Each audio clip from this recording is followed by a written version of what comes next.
വന്നാൽ നമ്മൾ ഭയങ്കര കെയറിങ് ആയിരിക്കും അല്ലേ. നിസ്കരിക്കാതെ കിടക്കുകയാണ് 10-15 വയസ്സായ കുട്ടികൾ, +2നും ഡിഗ്രിക്കും പഠിക്കുന്ന മക്കൾ. ഉറങ്ങിക്കോട്ടെ, ഇന്നലെ എക്സാമിന് പഠിച്ചതല്ലേ, ക്ഷീണം ഉണ്ടാവും. സുബഹിക്ക് എണീക്കാതിരിക്കുമ്പോഴേ നമ്മളവിടെ അവരുടെ ശരീരത്തെ നമ്മൾ സ്നേഹിക്കുന്നു. അവിടെ ആത്മാവിനോട് നമുക്ക് സ്നേഹമുണ്ടെങ്കിൽ വിളിച്ചുണർത്തൂലേ, മോളെ മോനെ ക്ഷീണുണ്ടെന്നൊക്കെ അറിയാം, എണീക്ക്, നിസ്കരിച്ചിട്ട് വേണമെങ്കിൽ ക്ഷീണുണ്ടെങ്കിൽ നീ കിടന്നോ, കുഴപ്പമില്ല, തളർന്നിട്ടല്ലേ, നിസ്കരിക്ക്. അവിടെ മാത്രം നമ്മൾ എന്തിനു സെന്റിമെന്റ് കാണിക്കുക? നിസ്കാരത്തിന്റെ വിഷയത്തിൽ അവിടെ എത്തുമ്പോൾ അത് കുട്ടിക്ക് ഓൾക്കണ ബോധ്യമായിട്ടില്ല, ഓൾക്കണ ബോധ്യമാകുമ്പോൾ നിസ്കരിച്ചോട്ടെ. ഇങ്ങനെ പറയുന്നവരുണ്ട്. എത്ര ഗൗരവമാണത്. ഹിജാബ് ധരിക്കണില്ല, അവര് ഹിജാബ് ധരിക്കാതെ നടക്കുന്ന പെൺകുട്ടിയെ എന്തേ മക്കളോട് എനിക്കത് പറയുന്നത് ഇഷ്ടമല്ല, ഇപ്പോഴത്തെ കുട്ടികളല്ലേ, അവരോട് നിർബന്ധിച്ചാൽ അവർക്ക് ഇഷ്ടപ്പെടൂലല്ലോ, എന്നിട്ട് ഓൾക്ക് എന്നാ ബോധ്യപ്പെടണം അന്നോള് ചെയ്തോളും. ഇതല്ല അതിൻ്റെ മറുപടി. ഒരു കുട്ടി റോഡ് മുറിച്ചടക്കുമ്പോൾ ഓടുകയാണ്, നിങ്ങളെ കൈ കൊതറിയിട്ട്. ഓടിക്കോട്ടെ, കുട്ടിയല്ലേ എന്ന് പറയോ നിങ്ങൾ? അല്ല, കൈ പിടിച്ചു വെക്കുവോ? ഓന് ബോധം ഉണ്ടാകുമ്പോൾ നിന്നോളൂ. അപ്പോഴേ കാറ് തട്ടി കഥ തീരൂലേ.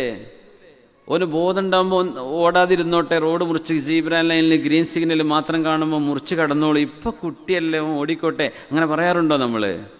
എന്തുകൊണ്ട്? അതിൻ്റെ കോൺസിക്വൻസ് ഡേഞ്ചറാണ് എന്ന് നമുക്കറിയാം. അങ്ങനെ വിട്ടുക എന്നതുപോലെ ഇത് ചെറുപ്പത്തിൽ തർബിയത്ത് കൊടുത്തുകൊണ്ട് ഉണ്ടാക്കേണ്ട ഒരു സ്വഭാവമാണ്. ആ തർബിയത്ത് കൊടുക്കാതെ വിട്ടാൽ പിന്നെ പിടിച്ചാൽ കിട്ടൂല. അതുകൊണ്ട് അവർക്ക് മുഴുവൻ ഈ ചെറുപ്പത്തിൽ തന്നെ കൺവിൻസ് ആവണമെന്ന് ഒരു നിർബന്ധമല്ല. അത് മാതാപിതാക്കളോട് അള്ളാഹുവിൻ്റെ കൽപ്പനത, നിങ്ങൾ മക്കളോട് നിസ്കരിക്കാൻ പറയണം. നിസ്കാരം എന്താണ്, അതിൻ്റെ പുണ്യം എന്താണ്, അതിൻ്റെ ശ്രേഷ്ഠത എന്താ, ഇതൊക്കെ ബോധ്യപ്പെടാൻ സമയമെടുക്കും എന്ന് വിചാരിച്ച് അതുവരെ അവർ ഉഴപ്പി നടക്കണം എന്നാണോ പറഞ്ഞത്? ജീവിതത്തിൻ്റെ മറ്റെല്ലാ കാര്യങ്ങളും നമ്മൾ മക്കളെ പഠിപ്പിക്കുന്നില്ലേ? ചെറിയ മക്കളെ കൊണ്ട് ഹോംവർക്ക് ചെയ്യിപ്പിക്കുന്നില്ലേ? ചെറിയ മക്കൾക്ക് എടുത്താൽ പൊങ്ങാത്തത്ര ബുക്കുമായിട്ട് അവർ സ്കൂളിൽ പോകുന്നില്ലേ? അവൻ കുട്ടിയല്ലേ, ഇപ്പോൾ ബോധമൊക്കെ ഉണ്ടായിട്ട് ഓൻ തന്നെ അങ്ങ് പഠിച്ചോളും പറയാറുണ്ടോ? കൂടെ ഇരുന്ന് ഹോംവർക്ക് ചെയ്തു കൊടുക്കുന്നില്ലേ? ആ കുട്ടിക്ക് കൺവിൻസ് ആയിട്ടാണോ നിങ്ങൾ പറഞ്ഞു കൊടുക്കുന്നത്? എന്തുകൊണ്ട് ഇവൻ ഇപ്പം ABCD പഠിച്ചാലേ വലുപ്പത്തിൽ ഡിഗ്രി എഴുതാൻ പറ്റുള്ളൂ എന്ന പോലെ ഇപ്പം നിസ്കാരം പഠിപ്പിച്ചാലേ അവർ ഏത് ഹോസ്റ്റലിലും ഏത് ക്യാമ്പസിലും പോയി നിന്നാൽ അള്ളാനെ പിടിച്ച് ജീവിക്കുള്ളൂ.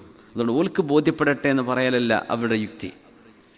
വഖിമിസ് സ്വലാത്ത ലിദിക്രി, ഇത് മുസ്ലിമാം ബൈനനാ വ ബൈനൽ കുഫ്രി തർക്കുസ്വലാ, നമ്മളും നിരീശ്വരവാദവും തമ്മിലുള്ള വ്യത്യാസം തർക്കുസ്വലാ, നിസ്കാരം ഒഴിവാക്കുന്നിടത്താണ്. നിസ്കാരം ഒഴിവാക്കിയാൽ നമ്മൾ അവരൊരുപോലെ ആയിപ്പോയി.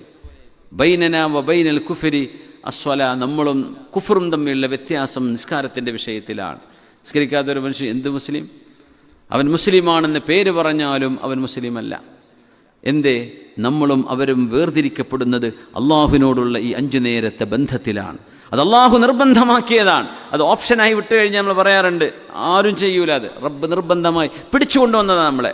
നിങ്ങൾക്ക് ഒരുപാട് തിരക്കുണ്ടെന്നറിയാം, എനിക്ക് വേണ്ടി നിങ്ങൾ you have to spare your 2 minutes 3 minutes. ളുഹർ അസ്ർ നിസ്കരിച്ചേ പറ്റൂ, മഗ്രിബ് നിസ്കരിച്ചേ പറ്റൂ, ഇശാ നിസ്കരിച്ചേ, സുബ്ഹി നിസ്കരിച്ചേ പറ്റൂ.